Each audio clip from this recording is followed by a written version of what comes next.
महात्मा संत मस्तराम विश्वविद्यालय,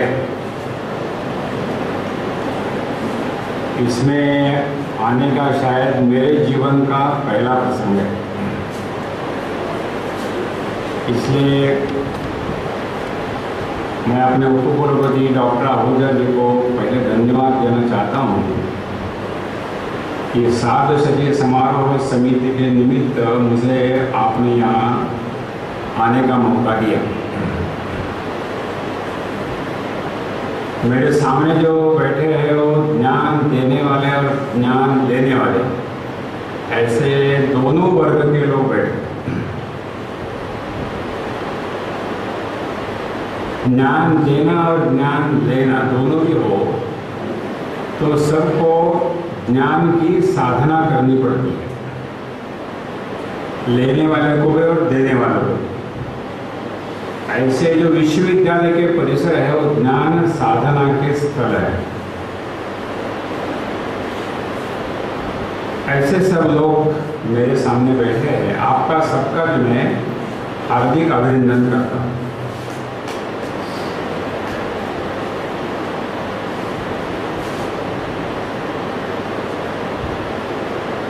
आजकल अपने दुनिया में एक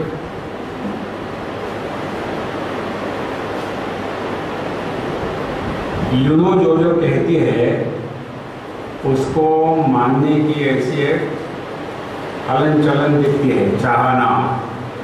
तो वर्ल्ड वुमेन डे ऐसा आ गया तो फिर उस समय महिलाओं को याद करना, माताओं को याद करना, बहनों को याद करना, तो वर्ल्ड वुमेन डे ऐसा बोलते हैं उसे। फिर बोलते हैं कि वर्ल्ड इकोलॉजी डे, और उस समय फिर पर्यावरण की चिंता करना, उसकी व्याख्यान करना, उसके सुनना, उसके पेड़ पौधे लगाना। अभी आज वर्ल्ड डाइवर्सिटी डे है। वो क्या है? तो जिन्होंने अभी तक डाइवर्सिटी को माना नहीं, वो अभी मानने लगे कि दुनिया में डाइवर्सिटी है। और अभी अनुभव के आधार पर जब सारा पर्यावरण बिगड़ने लगा और डाइवर्सिटी नष्ट होने लगी, वाइल्ड लाइफ नष्ट होने लगा, पेड़ पौधे नष्ट होने लगे, अनेक प्रकार के पतंग रहते हैं उनकी जातियां प्रजातियां नष्ट होने लगी, ससले नष्ट होने लगे, मेंढक नष्ट होने लगे, तो अभी दुनिया घबरा रही है कि क्या ऐसा करते करते मानव जाति भी नष्ट होगी। और इसलिए दुनिया जो घबरा रही है उसके कारण सारी पृथ्वी बचाओ, पानी बचाओ, पेड़ लगाओ, जान बचाओ, पर्यावरण बचाओ, जीवन बचाओ, ऐसे सारे उसमें जैसे ललकारना शुरू होता है या किलकारियाँ होती है या मरते समय जैसा आदमी रोता है, तो वैसे सारे दुनिया में ऐसी आवाज़ उठ रही है। उसमें से वर्ल्ड डाइवर्सिटी डे की कल्पना निकली और यूनो ने घोषित किया कि वर्ल्ड डाइवर्सिटी डे मानना चाहिए। ये बात अपने भारत के सुपुत्र स्वामी विवेकानंद जी ने दुनिया में शिकागो में जाने सबसे पहले दुनिया को यही बताया था कि अगर आप डाइवर्सिटी नहीं मानेंगे तो दुनिया खून से लाल होगी,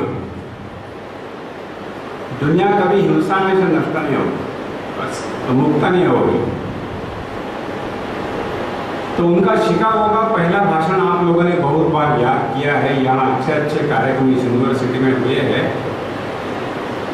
उसको केवल मैं रेफरेंस के लिए आपको याद दिला रहा हूँ कि उन्होंने सबसे पहले वहाँ जो उन्होंने कहा कि हमारी मान्यता ऐसी है कि भगवान के पास जाने के अनेक मार्ग हो सकते हैं, जिसको जैसे चाहे उस मार्ग के साथ वो भगवान के पास जा सकता है।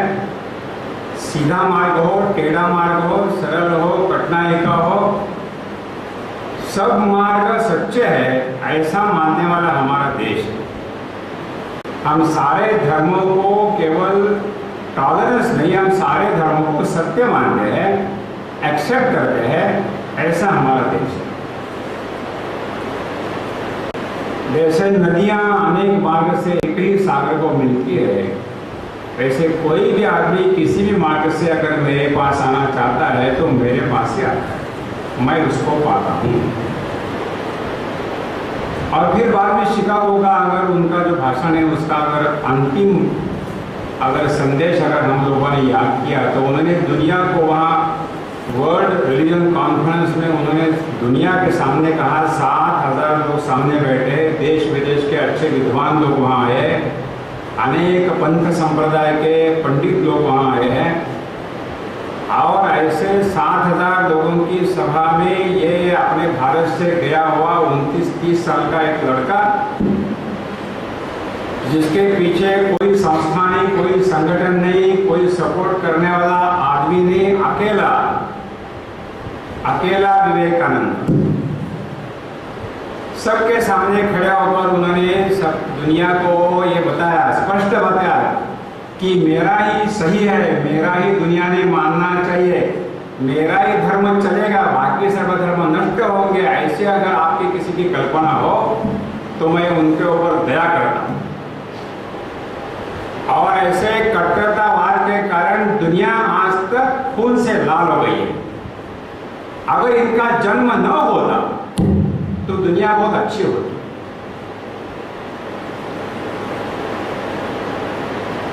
और अभी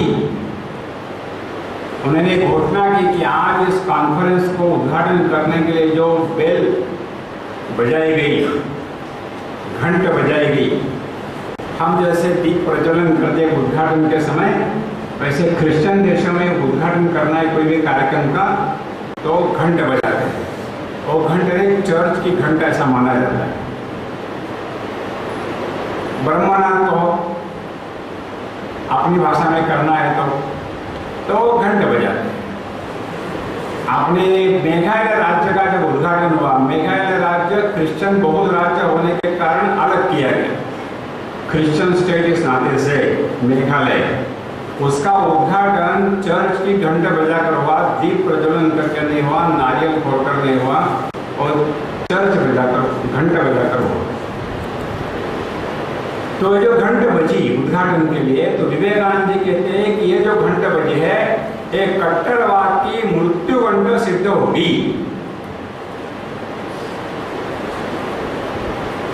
मेरा ही चलेगा और बाकी किसी का चलेगा नहीं, मेरे ही पूजा पद्धति को सभी ने मानना पड़ेगा, ऐसा कट्टरवाद दुनिया में चलेगा नहीं। आपका धर्म का झंडा कोई भी हो, उसके ऊपर स्नेह, सहकार, समन्वय, प्रेम, सबको जोड़ना, ऐसा ही लिखना होना चाहिए। नष्ट करना, विध्वंस करना, ये नहीं होगा। तो ये डाइवर्सिटी का महत्व उस समय अपने भारत के एक सुपुत्र ने दुनिया को बताया कि दुनिया में विविधता है, विविधता ये रियलिटी है और साइंटिफिक ट्रुथ है, और तुम्हारे हमारे किसी के करने से वगैरह नहीं है, तो ये विविधता है ही, लेकिन विविधता यानी भेद नहीं है। हाँ, विविधता में एकता का दर्शन करने वाले लोग हैं, उसका नाम है भारत। अपने देश के बहुत बड़े साइंटिस्ट जगदीश चंद्र बसु, उनका नाम हमने सुना है। जगदीश चंद्र बसु जब दुनिया में गए और उनका ये सिद्ध करने का प्रयत्न था कि जैसे आदमी में प्राण होता है, पशु में प्राण होता है, वैसे वनस्पति में भी प्राण होता है, ये उनको सिद्ध करना था। और वो सिद्ध करने के लिए उन्हें वहाँ गए और वहाँ फिर वो लैबोरेटरी कॉन्फ्रेंस साइंटिस्ट वगैरह सब बैठे, उसमें विवेकानंद जी सामने बैठे। उसी समय विवेकानंद वहाँ थे और विवेकानंद जी के मन में बहुत बड़ी इच्छा ऐसी थी कि भारत की जो हमारी ज्ञान परंपरा है उसका सिद्ध करने वाला कोई न कोई वैज्ञानिक वहाँ निकले, और इसको उत्सुकता थी कि वो जगदीश चंद्र बसु क्या दिखाते हैं। और जब उन्होंने वो देखा कि प्लांट यानी वनस्पति में भी प्राण है, ऐसा जब उन्होंने सिद्ध किया, तो विवेकानंद जी को इतना आनंद हुआ कि अभी भी भारत में ज्ञान परंपरा मरी नहीं है। तो सिद्ध करने के बाद वहाँ तो सब बिजनेस पॉइंट ऑफ व्यू देखते हैं। कोई भी रिसर्च करना है तो उसका अंतिम क्या है, तो उसको बिजनेस के लिए कितना उपयोग होगा, पैसा कमाने के लिए कितना होगा, अर्निंग के लिए कितना होगा, यूटिलिटी पॉइंट ऑफ व्यू में देखने की उनकी इच्छा रहती है, इसलिए वो रिसर्च करते हैं। सत्य जानने के लिए रिसर्च नहीं करते, और रिसर्च करते कुछ ना कुछ उसमें से निकलना चाहिए, हमारा फायदा होना चाहिए, तो उसको रिसर्च बोलेंगे, नहीं तो क्या के लिए बोलेंगे।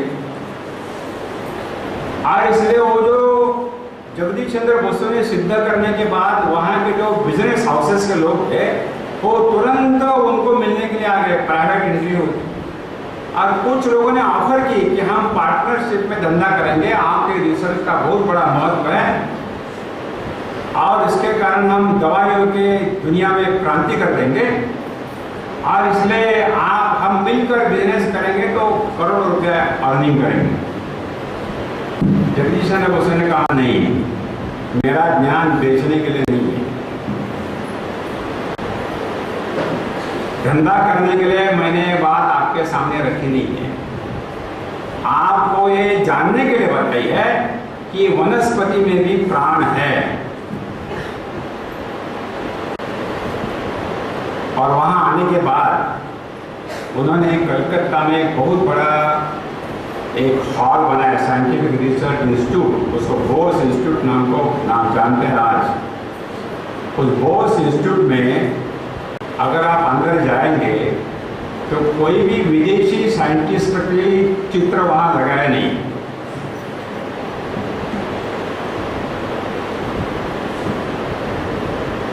तो वहां आप जाएंगे तो वहां दधीची ऋषि का चित्र है।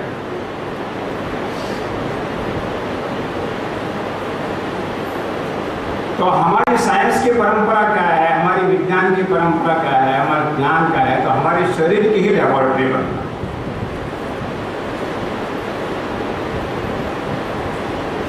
और अगर शरीर की लेबोरेटरी बनाई और शरीर में जितने ज्ञान ग्रहण करने की ताकत है, ऐसी सारी ताकत को अगर हमने प्रज्वलित किया, तेजस्वी किया साधना के आधार पर, तो गुफा में बैठे बैठे दुनिया का ज्ञान प्राप्त हो सकता है। इसको बोलते हैं ऋषि मुनि की परंपरा। उसका प्रतीक है दधीची। और शरीर की लेबोरेटरी, आप यहाँ अगर पढ़ने वाले आयुर्वेद के अगर विद्यार्थी अगर हो तो इस शरीर की लेबोरेटरी बनाना, तो हमारे जैसे वो एंटेना होती है, टीवी को एंटेना वगैरह होती है, ऊपर टावर भी लगाते हैं, और जिसके कारण हम दुनिया भर का चित्र हमारे सामने देखते हैं, टीवी पर कहाँ क्या हो गया वगैरह देखते हैं आज, और फिर www करके उसकी वेबसाइट का नंबर वगैरह हम देते हैं। तो उसके लिए जो फ्रीक्वेंसी लगती है अथवा जो वातावरण में सारे जो तरंग है, उस तरंग के साथ उसका अगर मैचिंग बराबर हो गया, समन्वय हो गया बराबर, तो आपको अमेरिका का, ऑस्ट्रेलिया का, अफ्रीका का, कहाँ का भी आपको दृश्य उसमें दिखेगा।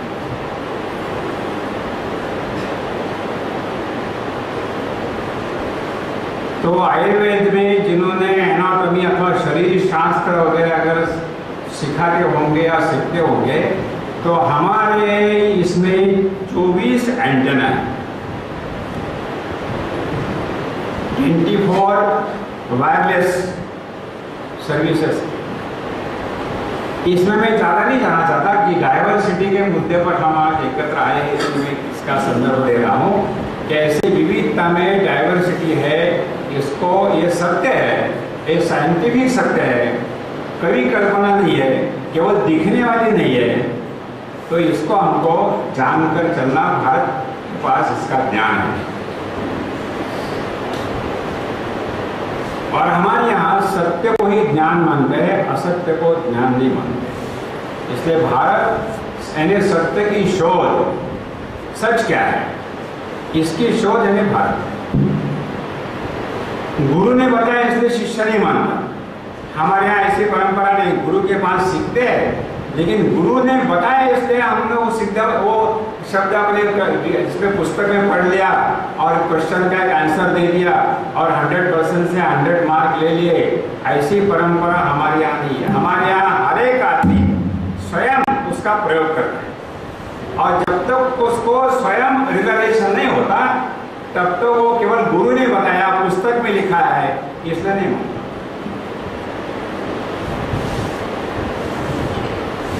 और ऐसे कहकर जो सत्य के पीछे लगते हैं, सत्य का ज्ञान ग्रहण करते हैं, वही ज्ञान होता है। असत्य जब तक है तब तक उसको ज्ञान हम नहीं करते। और सत्य की हमेशा विजय होती है। क्यों होती है? तो सत्य सत्य होने के बाद विजय होती है। उसके लिए किसी के वोटिंग की आवश्यकता नहीं है। एक आदमी कहता है कि दो आदमी कहता है। जो सत्य है वो सत्य है, जो साइंटिफिक ट्रूथ है वो ट्रूथ है ही। एक आइंस्टाइन कहता है एक सत्य है तो सारी दुनिया मानती है, क्योंकि वो सत्य है। उसके लिए वोटिंग कितना है इसका कोई प्रश्न है नहीं।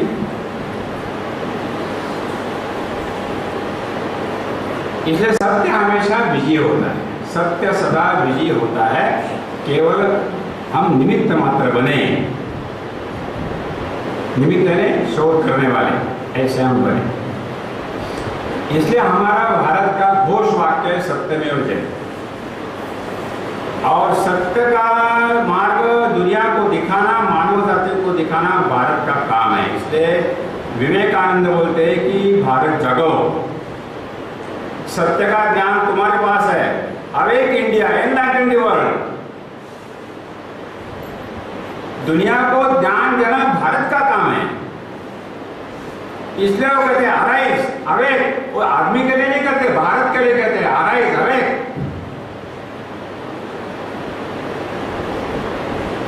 Up India, conquer the world, not by the sword, but by your knowledge. ऐसा कैसे? तो ऐसे भारत है। भारत दुनिया को जगा सकता है, ज्ञान का प्रकाश दे सकता है, सत्य का प्रकाश दे सकता है। और इसलिए ये 150वीं जन्म जयंती जो वर्ष मनाना चल रहा है, उसका एक कारण के जो भारत जागो ये जो है उसका हाफ सेंटेंस, भारत जागो यानी क्या, ये हमको समझना चाहिए, नए पीढ़ी को खास करके समझना चाहिए। What is meant by Bharat जागो। अतः उसका एक टी शर्ट पहनते हैं, be and make. What is meant by be, बाद में मेक। इसको हमको जानना चाहिए। अगर हमको भारत को दुनिया में श्रेष्ठ बनाना है, अगर भारत को दुनिया में अगर सुपर पावर बनाना है, भारत को समर्थ राष्ट्र बनाना है, भारत को सिरमौर राष्ट्र बनाना है, तो what is meant by Bharat.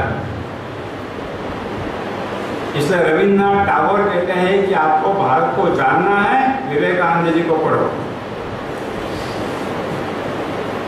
Mahatma Gandhi कहते हैं कि विवेकानंद जी पढ़ने के बाद भारत के बारे में मन में जो प्यार था, देशभक्ति थी, वो 1000 गुना बढ़ गई।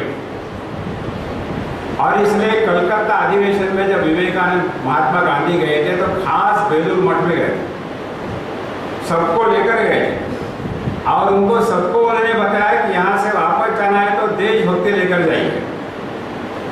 विवेकानंद ने देशभक्ति, विवेकानंद ने भारत, विवेकानंद ने भारत के बारे में प्रेम। उसके सिवाय विवेकानंद के जीवन में आपको कुछ नहीं मिलेगा।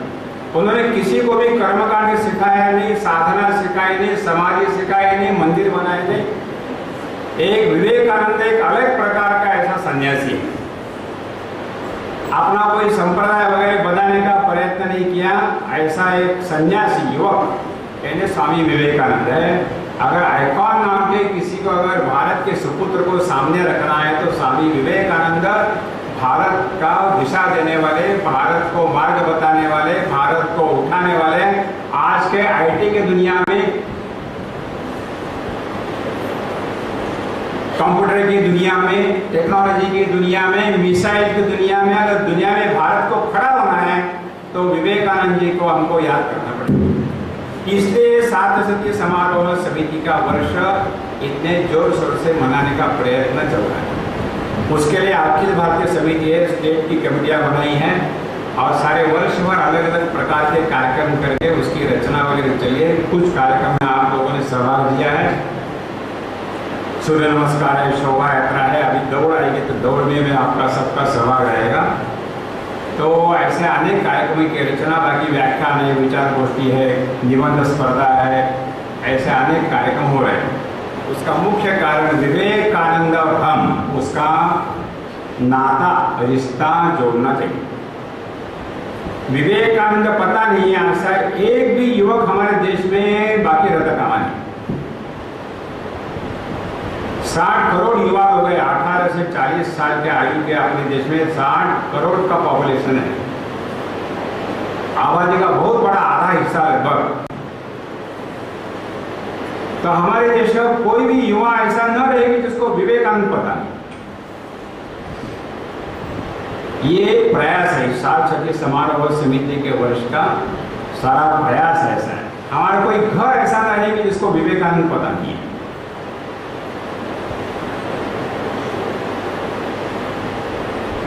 इसलिए विवेकानंद जी के बारे में थोड़ी बहुत जानकारी अपने पास आपको है ही, तो अपने पास होना आवश्यक है। इसलिए मैं थोड़ा आपको पीछे इतिहास में लेता जाने का प्रयास कर रहा हूँ। 1757 में प्लासी की लड़ाई हुई। थोड़ा बहुत अगर जिन्होंने हिस्ट्री पढ़ी होगी तो 1757 में प्लासी की लड़ाई हुई। उसमें भारतीय सेना का पराभव हुआ और ब्रिटिश ईस्ट इंडिया कंपनी का राज्य कलकत्ता में बंगाल में आया।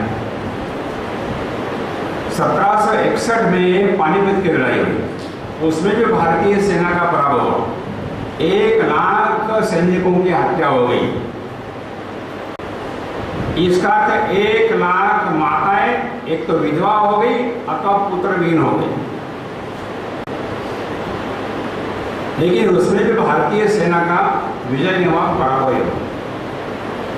1818 में छत्रपति शिवाजी महाराज ने महाराष्ट्र में जो हिंदवी स्वराज्य की स्थापना की थी, उनके जो वंशज थे गादी पर, उन्होंने 1818 में खुद के हाथों से, वंशजों नहीं, खुद के हाथों से, लड़ाई वगैरह कुछ हुई नहीं, खुद के हाथों से वो भगवा ध्वज नीचे उतारा और वहां ब्रिटिशों का यूनियन जैक चढ़ाया। और वो भी हिंदवी स्वराज्य ब्रिटिशों के हाथ में चले गए। 1857 में राजाओं ने एकत्र आकर स्वतंत्रता की लड़ाई लड़ी। झांसी की रानी वगैरह सब नाम हम जानते हैं। लेकिन उसमें भी भारतीय सेना को विजय प्राप्त नहीं हुई। 3 लाख भारतीय सेना की हत्या हुई, लेकिन विजय तो ब्रिटिशों के हो गई। ऐसा वो कालखंड 1757 से 1857 अगर हम देखें तो पराभव पराभव पराभव पराभव ऐसा कालखंड है। और 1863 में इस विवेकानंद, जिसको हम विवेकानंद कहते हैं, उस बालक का जन्म।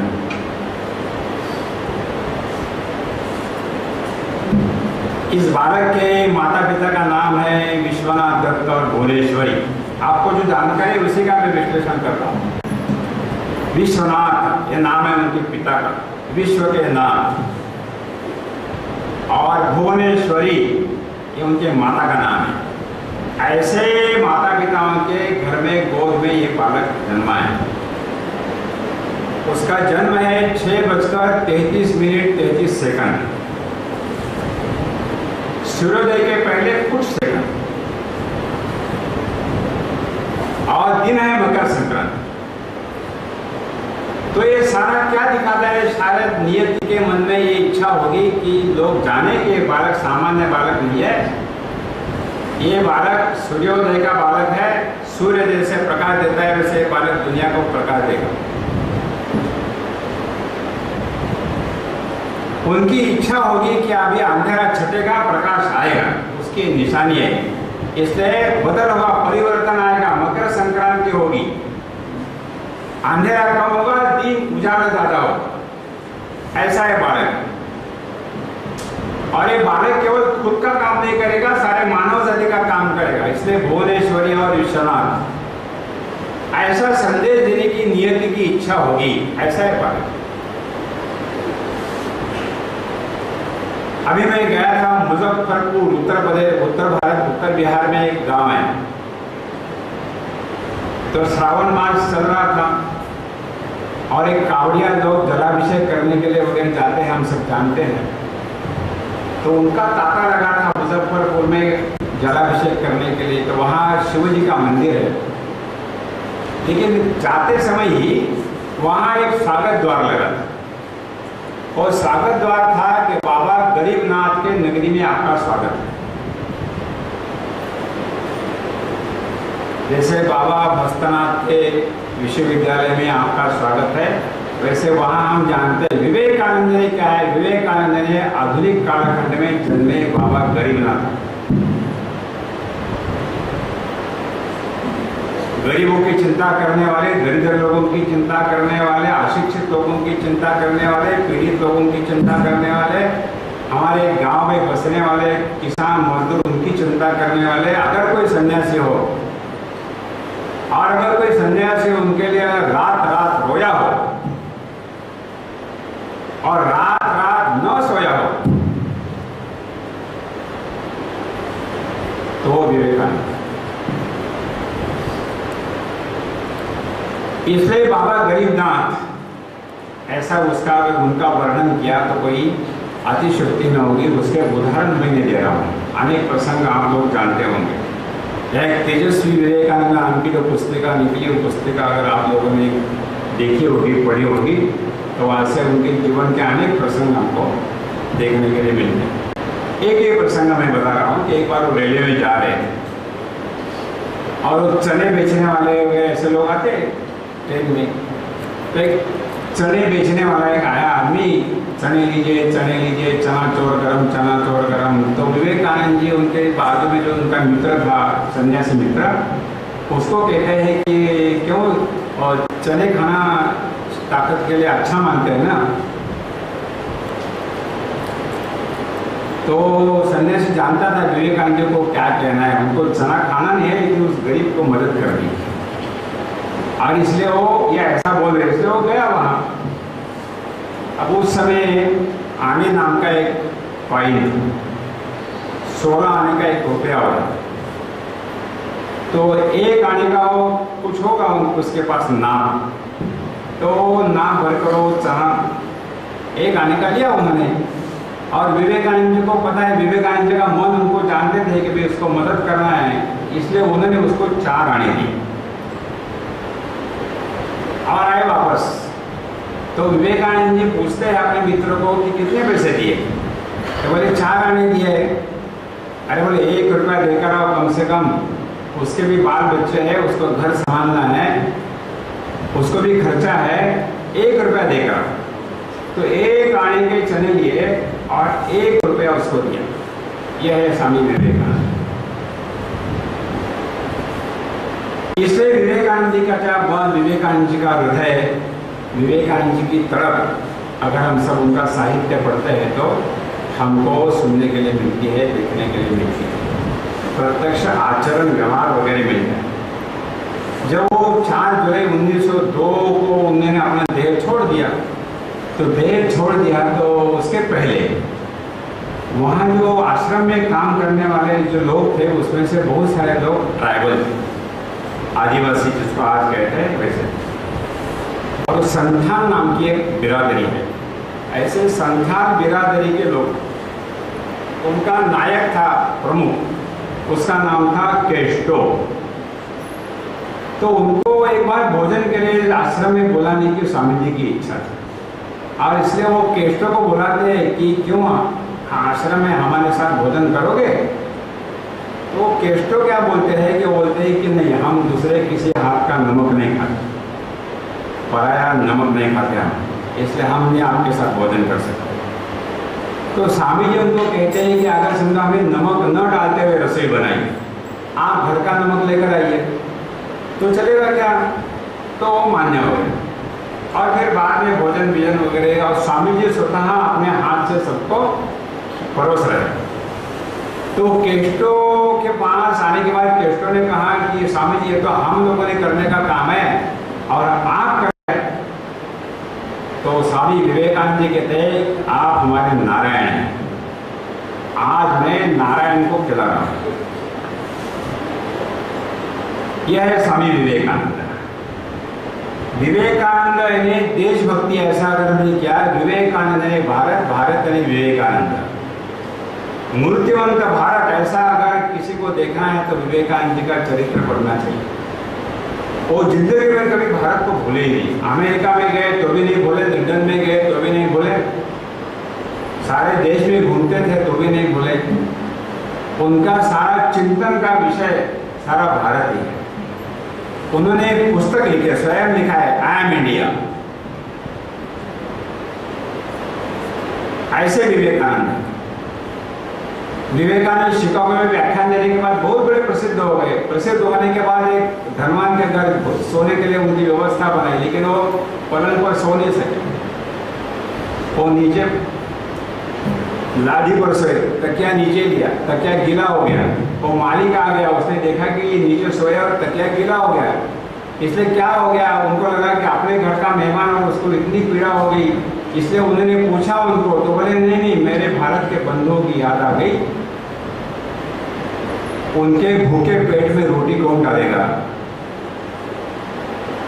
मैं यहाँ नाम कमाने के लिए आया नहीं हूँ, मैं यहाँ मेरे प्रसिद्धि के लिए आया नहीं हूँ। मैं मेरे भारत के बांधवों का क्या कर सकूँ, इसके लिए मैं आया हूँ।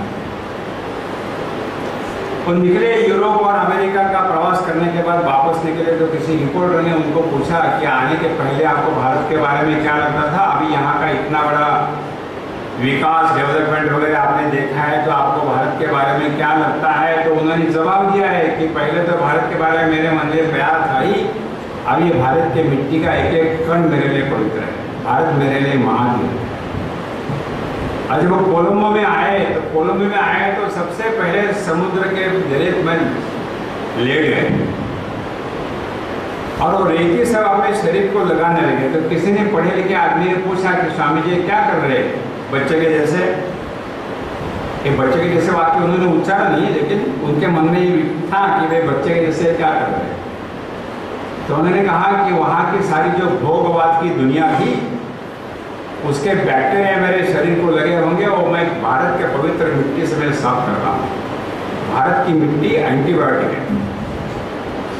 ऐसा अनेक हमने उदाहरण विवेकानंद जी के जीवन में हमको देखने के लिए मिलते हैं। विवेकानंद जी ने विवेकानंद जी के जीवन में हमको जो हमको करना है उसके लिए अनेक प्रकार का मार्गदर्शन हमको मिल सकता है।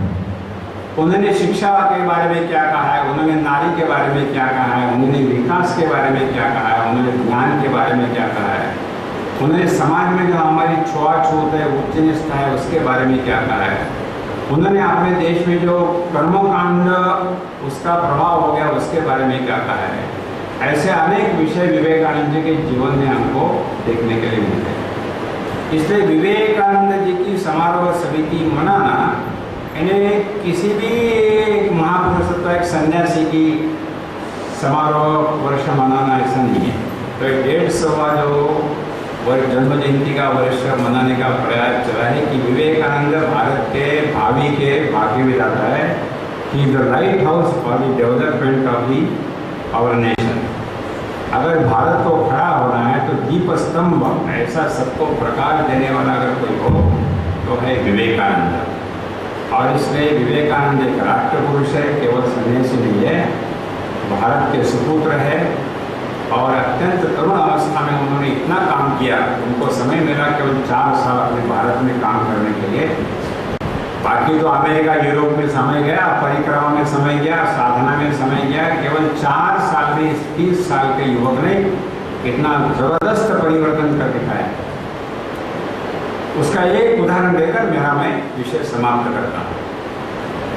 तो हमारे देश को आज़ादी मिली और आज़ादी की सारी प्रेरणा कौन है? तो विवेकानंद ऐसा सब लोग मान्य करते हैं, सुभाष चंद्र बोस मान्य करते हैं, लोकमान्य तिलक मान्य करते हैं, राजगोपालाचारी मान्य करते हैं, सब लोग मान्य करते हैं कि इतना बड़ा जन समर्थन जो मिला है आज़ादी में और जन सहभाग मिला, उसका कारण विवेकानंद जी ने जो जन जागरण किया था उसका कारण है। लेकिन देश के टुकड़े हो गए। अब विवेकानंद क्या है? तो 1902 में विवेकानंद गए और 1905 में बंगाल का डिवीजन करने का काम ब्रिटिश इंडिया ने काम किया। उसको बोलते हिंदू बंगाल और मुस्लिम बंगाल, ऐसे 2 टुकड़े करने की योजना कर्जन ने सामने लाई। उसके खिलाफ बंगाल में आंदोलन हुआ। उस आंदोलन का नेतृत्व रविन्द्रनाथ टैगोर ने किया और उस आंदोलन में सब लोग, हिंदू हो मुसलमान हो, सब लोग सम्मिलित हुए और गंगा के किनारे खड़े होकर गंगा जल हाथ में लेकर सभी ने प्रतिज्ञा की कि बंगाल का डिवीजन नहीं कर देंगे, बंगाल एक है, हम एक है। और इसलिए 1911 में बंगाल का डिवीजन वापस लेना पड़ा।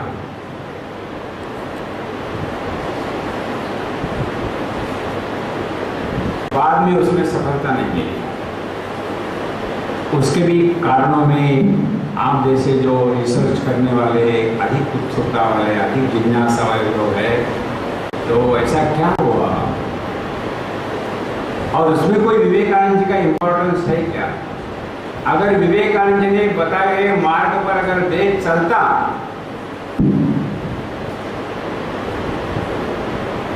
तो इसका सारा विचार हमको भारत के भविष्य के बारे में करने की आवश्यकता है।